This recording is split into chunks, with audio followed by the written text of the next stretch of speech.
चीन के खिलाफ क्वाड का पहला बड़ा कदम क्या है, अब आपको यह बता दें। आज लॉन्च होगा Indo Pacific economic framework. Project से चीन के वर्चस्व को मिलेगा सीधा चैलेंज। क्वाड के नए मिशन पर भारत का क्या बयान है, यह भी देख लीजिए। बिना कर्ज का बोझ लादे इंफ्रास्ट्रक्चर देने का प्लान है हमारा, यह भारत की तरफ से क्लियर किया गया है। अब किस तरह से दूसरे मुल्कों को भारी कर्ज के बोझ तले दबाकर उनकी अर्थव्यवस्थाओं को बर्बाद करता है चीन, यह तो पूरी दुनिया जानती है। यानी भारत ने जो कहा है निशाना सीधे चीन है, यह बिल्कुल क्लियर होता है।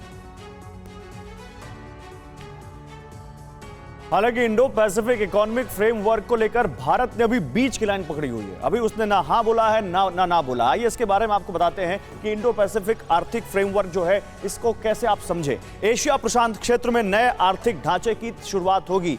ट्रांस पैसिफिक जो फ्रेमवर्क था, जिस डोनाल्ड ट्रंप के समय जब अमेरिका उससे हटा था, तब इन देशों से अमेरिका की थोड़ी सी जो दूरी बढ़ी थी, चाइना उनके करीब आया था। अब बाइडेन ये चाहते हैं कि फिर से चीन को दूर किया जाए इन देशों से। यह अर्थव्यवस्था के एकीकरण का एक मंच होगा अमेरिका की पहल पर, जिसमें सिंगापुर, न्यूजीलैंड, थाईलैंड, जापान जैसे देश आ सकते हैं बात करने के लिए। साउथ कोरिया भी। चीन के बढ़ते प्रभाव को रोकना इस मंच का लक्ष्य है। इस क्षेत्र में सप्लाई चेन को मजबूत बनाना उनका लक्ष्य है।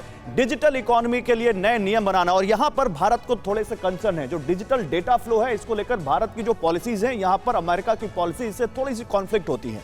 आर्थिक गतिविधियों में भारत का महत्व और बढ़ेगा, यह कहा जा रहा है। स्वच्छ ऊर्जा और बुनियादी ढांचे पर भी फोकस होगा इंडो पैसिफिक इकोनॉमिक फ्रेमवर्क का, लेकिन अभी इस पर बहुत बात होनी है। अभी इन देशों को न्योता दिया जाएगा और उसके बाद इन पर बात हो सकती है। समीर।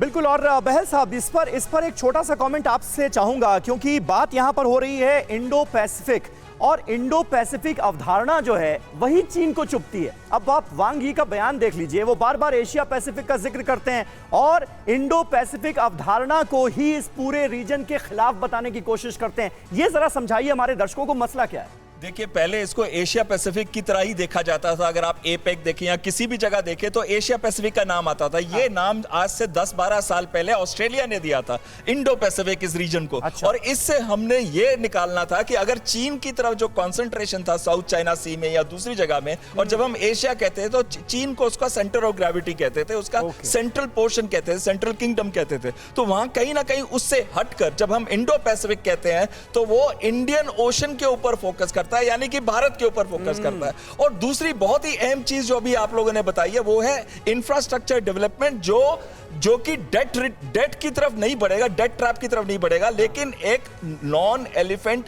प्रोडक्टिव और रेवेन्यू जनरेटिंग इंफ्रास्ट्रक्चर डेवलपमेंट होगा। अड़ी सोमवार से शुक्रवार शाम 6 बजे सिर्फ TV9 भारतवर्ष पर।